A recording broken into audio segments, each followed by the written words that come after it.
666వ ముద్ర ఇది సైతాను సంబంధమైనది. ఇది నిజముగా వస్తుంది.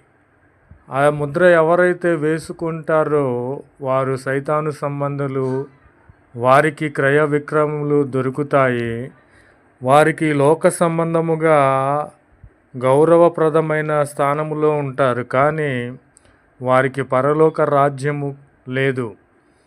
క్రూర ముఖము యొక్క ముద్ర కలవారికిని దాని యొక్క ప్రతిమకు విగ్రహమునకు ఎవరైతే నమస్కారము చేస్తారో వారికి బాధాకరమైన చెడ్డ పుండు పుట్టేటట్లుగా ఆ యొక్క మొదటి దూత భూమి మీద ఆ పాత్రను కృమ్మరించినప్పుడు జరుగుతుంది.